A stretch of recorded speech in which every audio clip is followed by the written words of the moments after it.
कि मुझे तो कुछ नहीं चाहिए, 2 रोटी चाहिए साहब, लेकिन फिर घर में एलईडी भी चाहिए, पीछे कार भी खड़ी होनी चाहिए, फिर सबको लेने देने के लिए सब कुछ होना चाहिए। भाई लेने देने में भी कितना, आप जब इसको ईगो से ले लेते हैं कि मैं कितना बड़ा आदमी हूँ, तो फिर आपका जो बड़प्पन है ना, उसकी कोई कैलकुलेशन तो होती नहीं है। फिर उसने आपको 100 रुपये दिए हैं, आप उसको 150 देंगे, फिर उसने 2000 दिए हैं, आप 4000 देंगे, 5000, 10,000, यही चलता रहता है समाज में। हर कोई एक दूसरे को दिखा रहा है। इंसान अपनी ज़रूरतें पूरी करने से नहीं मर रहा, बल्कि दूसरों को दिखाने से मर रहा है।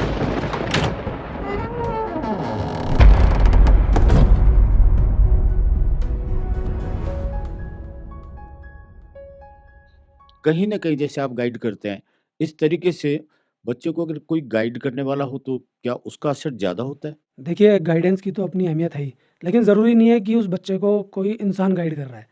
बच्चा अपने आप भी चीज़ों को देख कर के सीखता है, और बच्चा देख कर के ही ज़्यादा सीखता है कि वो आगे निकल रहा है, वो आगे निकल रहा है। कोई बताता है, बार-बार बोलता है, उससे फ़र्क फिर भी कम पड़ता है, लेकिन बच्चा देख लेता है ना कि देखो इसने इतनी मेहनत की, आगे बढ़ा, उससे ज़्यादा फ़र्क पड़ता है। लेकिन मैं आपको ये कहूँगा कि घर परिवारों में चाहे पैसे वाले हों, चाहे गरीब हों, आप मेरी कोई-सी भी बात को विरोधाभासी तरीके से लेते हैं, लेकिन मैं आपको बिल्कुल सामने लाखों की भीड़ खड़ी कर लीजिए, करोड़ों की कर लीजिए, पूरी दुनिया को सामने ले आइए। मैं हमेशा इस बात पे अडिग रहूँगा कि जो ज्ञान है वो पैसे से कभी नहीं आता।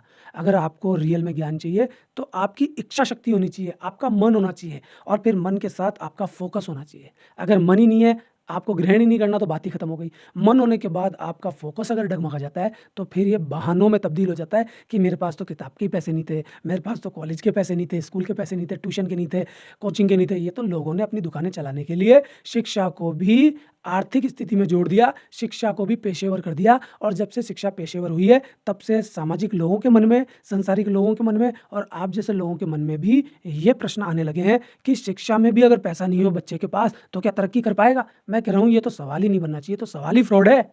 शिक्षा का, ज्ञान का पैसे से क्या लेना-देना? समझ लीजिए एक सामान्य बुद्धि का बच्चा है, टीनेज, एवरेज, उसको गरीब घर में जन्म लेना चाहिए या पैसे वाले घर में जन्म लेना चाहिए? सामान्य बुद्धि में अगर चाहिए। उसके हाथ में हो, अगर एक हाइपोथेटिक प्रश्न है, लेकिन क्या गरीब घर में पैदा होना अच्छा होगा या बहुत पैसे वाले घर में पैदा होना अच्छा होगा जबकि लड़का सामान्य मानसिक पोज़ीशन का है? आपने ये पूछा कि जन्म किस परिवार में लेना चाहिए? पहली चीज़ तो ये किसी के हाथ में नहीं है। लेकिन क्या होना चाहिए पे आपने मेरे से पूछा है, तो मैं ये कहूँगा कि बहुत कम बच्चे ऐसे होते हैं जो पैसे वाले परिवार में रह कर के बहुत तगड़े बन पाते हैं। वो दिखावटी रूप से आपको तगड़े लगेंगे कि ये कर लिया, ये कर लिया। रियल जो हीरा है ना, वो तो परेशानियों में ही तैयार होता है। वो तो भट्टी में जब तक भुनता नहीं है ना, जलता नहीं है, तब तक उसके अंदर निखार नहीं आता। तो कुछ अपवाद होते हैं जो पैसे वाले परिवारों में पैदा होकर के भी मंथन क्रिया को हमेशा बनाए रखते हैं। उनका मंथन का जो प्रोसेस है वो हमेशा चलता रहता है। उनका ध्यान भी गरीब लोगों में जाकर के अंदर से महसूस करता है, यार ये कौन-सी ज़िंदगी है ना? यार ये मरता क्यों है?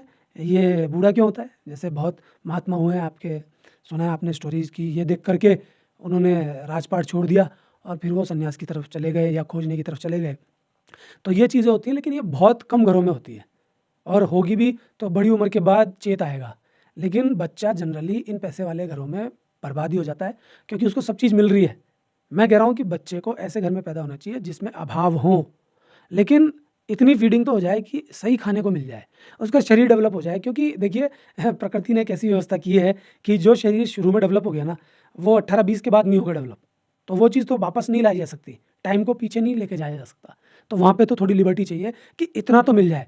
और मैं आपको बता दूँ, इतना इसलिए नहीं मिलता, इसमें देश ज़िम्मेदार है, राजनीति ज़िम्मेदार है। बहुत सारे देशों ने ये व्यवस्था तो कर रखी है कि कम से कम रोटी-पानी तो मिल जाए इंसान को। लेकिन अपने देश में अगर रोटी-पानी का जुगाड़ हो जाए, तो आदमी काम ही नहीं करेगा, निश्चिंत हो जाएगा। वो वो भ्रष्टाचार में वो हाँ, पहले उसमें से पैसा निकाल वो लेगा। वो पहले ही तैयार हो रहा है ढीठ। तो यहाँ कुछ नहीं हो सकता भैया, यहाँ क्या कर सकते हैं? तो ये तो मैं आपको कहूँगा कि संघर्ष हो ना, तो फिर हीरा निकलता है। तो हमेशा ही कहूँगा कि बच्चे को अभावों में ही पैदा होना चाहिए, लेकिन कम से कम अभाव उसके खाने-पीने के तो ना हो। अनमोल, खाने-पीने का तो समझ में आता है, ठीक है। उसको स्वस्थ शरीर होगा तो सच में अच्छा सोचेगा, करेगा। लेकिन उसके बावजूद भी और फैक्टर भी प्रोग्रेस होने में कभी-कभी ऐसा लगता है कि वातावरण जो आस-पास का है, चाहे घर का है, चाहे गाँव का है, वो वहाँ की जनरेशन को बूस्ट करता है। जैसे आर्थिक कंडीशन पूरे घरों की अलग-अलग है, लेकिन उस गाँव से मिलिट्री के बहुत सारे लोग निकलते हैं और ऐसा ही एक उदाहरण ऐसा रहा कि एक ही घर से 3 लड़कियाँ आईएएस बनी हैं अभी। तो ये क्या कारण है जिसका अर्थ से कोई लेन-देन नहीं है? देख लो आप, आपके जो सवाल है उनका सीधा जवाब है, जो जवाब मैं तो है बार-बार दे रहा लेकिन हूँ। जवाब तो है लेकिन उसके पीछे कुछ तो होगा मोटिवेशन के अलावा भी, सर देखो, खुद का। देखो जगह बन जाती है। जैसे अभी मेरे पास बहुत से बच्चे आते हैं, है ना? तो ये तरीका होता है कि एक को तैयार किया जाए, सबके पीछे मत लगो।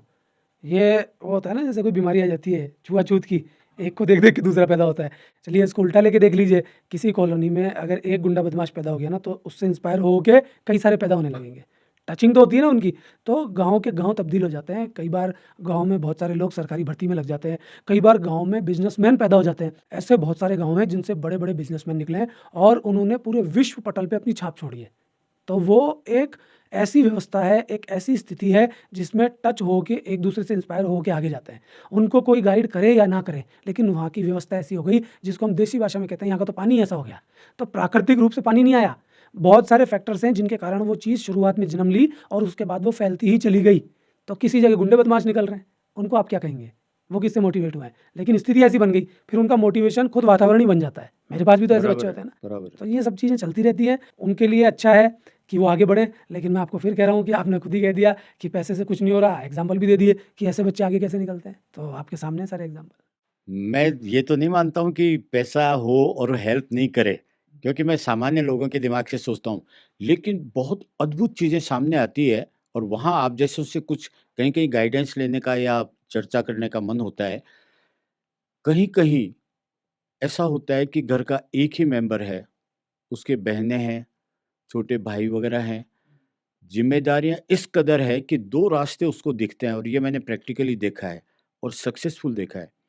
लेकिन ज़्यादातर फ्रस्ट्रेशन में बहुत परेशान होके और उनका अपना परिवार बिखर जाता है कि मजबूरी है कि आपको परिवार को पालना ही है, चाहे पत्थर तोड़ के पालो, चाहे कैसे भी पालो, टैलेंट साइड में रह गया, आर्थिक पोजीशन अलग से रह गई, ठीक है। लेकिन जब मजबूरी आती है तो मैंने देखा है कि वो आदमी धीरे-धीरे, धीरे-धीरे इतनी प्रोग्रेस करता है कि वो आदर्श बन जाता है और दूसरी तरफ जीवन भी खत्म हो जाता है। देखिए, हर एग्ज़ाम्पल अलग-अलग है। ये विभिन्नता ही तो हैं, यही तो खूबसूरती है इंसान की। कभी-कभी इंसान संघर्ष करते-करते ऐसी पोज़ीशन को उपलब्ध हो जाता है कि मान लीजिए उसका शरीर ही खराब हो गया, उसके कोई शारीरिक हानि पहुँच गई, बीमार हो गया, मर गया, तो आप क्या कहेंगे? तो बहुत सारे फैक्टर डिपेंडेंट है। ऐसा नहीं गधे की जैसे मेहनत करे जा रहा है, दिमाग लगा ही नहीं रहा। तो मेहनत भी सही होनी चाहिए ना। पत्थर तोड़े ही जा रहा है, तोड़े ही जा रहा है कि ठीक है मुझे इससे पैसा मिलेगा, पागल हो रहा है। कम से कम अच्छे तरह की मेहनत, अच्छे तरह का काम उसको सीखना चाहिए। ये भी अपने आप में सीखने वाली बात है। एक व्यक्ति उतनी मेहनत कर रहा है, उसको ज़्यादा पैसा मिल रहा है। एक व्यक्ति ज़्यादा मेहनत कर रहा है, उसको कम पैसा मिल रहा है। लेकिन मैं ये भी नहीं कहूँगा कि इसमें ट्रिक्स अपनाई जाएँ, बहुत पैसा कमाने की लालच अपनाया जाए कि ये ट्रिक अपना लो, आप बहुत बड़े हो जाओगे। करते हैं ना कई मोटिवेशनल गुरु कि इस तरीके से निकालिए रास्ता पतली गली से, क्योंकि साम, दाम, दंड, भेद उनका तो ये हो जाता है फिर कमाना ही है। तो बेसिक ज़रूरतें तो पूरी हो ना इंसान की, तभी तो आगे बढ़ेगा। बहुत आगे निकल जाए, मैं उससे भी राब्ता नहीं रखता, मैं तो सिर्फ़ ये कह रहा हूँ कि ज़रूरतें आप ज़्यादा क्यों पाल रहे हो? जब आप ज़रूरतें ज़्यादा पालोगे, तो आप कितना ही कमा लो, वो सब ठंडा हो जाएगा। आज इससे लेनी-देनी करनी है, आज ये संस्कार पूरे करने हैं, आज इस शादी में जाना है, इतना बड़ा गिफ्ट देना है, आज इसकी बात रखनी है, उसने कोई हमको गिफ्ट दिया था, अब लौटा के उसको वापस देना है, आज हमको ये चीज़ पहननी है क्योंकि लोग पहन रहे हैं, आज घर में ये गाड़ी खड़ी करनी है, ये गहने तो मैं पहन के ही रहूँगी, क्यों? क्योंकि साहब मेरी सास ने भी पहने थे और दुनिया ही पहनती है। अरे भैया, तू आर्टिफ़िशियल पहन ले, पैसा नहीं है ना। तो ये सब चीज़ें देखनी पड़ेगी, ज़रूरतें ज़्यादा बढ़ा दी जाएँगी जान के, जो आपकी शारीरिक नहीं है। क्योंकि मैंने आपकी बातचीत को घुमा करके पूरा की पूरा भोजन के ऊपर जोड़ दिया कि जो बेसिक ज़रूरत है अपने शरीर की, मैंने और जगह जाने ही नहीं दिया। तो भोजन ही है सब कुछ, अगर ये मिल रहा है और थोड़ी बहुत आपकी नीड पूरी हो रही है, तो सब काम बढ़िया है। फिर अपने आप आराम से, ईमानदारी से काम करने पे, कर्मठ कार्यकर्ता होने से अगर एक्स्ट्रा पैसा आ रहा है, अगर एक्स्ट्रा सुविधाएँ आ रही हैं, तो आप फिर लेना चाहते हैं या नहीं लेना चाहते हैं उनको, ये आपका चॉइस है। लेकिन आप जान-जान के स्थिति बना रहे हैं कि कैसे भी किसी का गला काट दूँ, मेरे को तो मिलना ही चाहिए, वो तो फिर गलत है। फिर तो वो आपका मानसिक विकास भी रोक देगी स्थिति, वो आपको पूरी तरह से डैमेज कर देगी। तो पहली चीज़ तो ये है, अपनी ज़रूरतें कम करें। आप ये नहीं कि मुझे तो कुछ नहीं चाहिए, 2 रोटी चाहिए साहब, लेकिन फिर घर में एलईडी भी चाहिए, पीछे कार भी खड़ी होनी चाहिए, फिर सबको लेने-देने के लिए सब कुछ होना चाहिए। भाई लेने-देने में भी कितना, आप जब इसको ईगो से ले लेते हैं कि मैं कितना बड़ा आदमी हूँ, तो फिर आपका जो बड़प्पन है ना, उसकी कोई कैलकुलेशन तो होती नहीं है। फिर उसने आपको ₹100 दिए हैं, आप उसको 150 देंगे, फिर उसने 2000 दिए हैं, आप 4000 देंगे, 5000, 10,000, यही चलता रहता है समाज में। हर कोई एक-दूसरे को दिखा रहा है। इंसान अपनी ज़रूरतें पूरी करने से नहीं मर रहा, बल्कि दूसरों को दिखाने से मर रहा है। मेरे घर में 2 गाड़ियाँ खड़ी हैं, इस बात की मुझे खुशी नहीं है, लेकिन दूसरे के घर में 4 गाड़ियाँ खड़ी हैं, इस बात का मुझे दुःख है। तो अगर ऐसी स्थिति आएगी, तो फिर कितना ही पैसा कमा लीजिए, आप हमेशा दुःख में ही रहेंगे। तो मैं आपसे यही कहूँगा कि हर व्यक्ति को अपने जीवन को सँवारना चाहिए, कहीं तो उसको संतुष्ट होना ही पड़ेगा, तब जाकर के उसका ये आर्थिक पक्ष क्लियर होगा और पैसा उसके जीवन से अच्छे ढंग से आगे लेके जाएगा। उसका जीवन एक सही स्थिति में आ जाएगा। कम से कम उसको ये सोचने की स्थिति तो बनी जाएगी कि अब मेरे शरीर को तो पूरा पोषण मिल रहा है, मेरी ज़रूरतें तो पूरी हो रही हैं, कि आखिर इस जीवन का लक्ष्य क्या है? आखिर हम इस दुनिया में आए क्यों हैं? होता क्या है? इंसान पैदा होता है, मरता है, ये लफड़ा क्या है? इन सब बातों में उसका ध्यान जाएगा। अगर वो भूख से ही मरे जा रहा है, तो फिर ये आध्यात्मिक बातें उसके ज़हन में कहाँ से आएँगी? जबकि होता ये है कि आध्यात्मिक बातें आपकी भूख से, आपकी पीड़ा से ही जोड़ देते हैं लोग। बड़े-बड़े बाबा, बड़े-बड़े दिखावटी लोग जो धर्म का एक तरह से धंधा कर लेते हैं, वो आपकी जो ज़रूरतें हैं अपने धर्म से जोड़ करके अपनी दुकानें चला लेते हैं। क्यों? क्योंकि वो चाहते ये हैं कि आप हमेशा भूखे रहो। उनकी दुकान चल रही इससे है कि आपकी परेशानियाँ हैं। अगर आपकी परेशानियाँ दूर हो जाएँ, आपकी भूख मिट जाए, वाजिब खाना मिल जाए, हारी बीमारी आपको ज़्यादा ना हो, आप पीड़ाओं को बड़े आराम से सहन कर सकें, आराम से जीवन चला सकें, तो इनकी दुकानें चल पाएँगी? ये इतना ताल ठोक के बोल पाएँगे कि हम आपके जीवन में बहुत बड़े व्यक्तित्व हैं। जबकि अध्यात्म जो है वो आपको अलग चीज़ सिखाता है, ये आपको अलग चीज़ सिखा रहे हैं। अगर आपकी ज़रूरतें बड़े आराम से पूरी होंगी और आप ज़्यादा ज़रूरत ना बनाएँगे, तो फिर आपका अध्यात्म आपके पास आएगा और रियलिटी के साथ आएगा और वो अध्यात्म आएगा कि मैं कौन हूँ?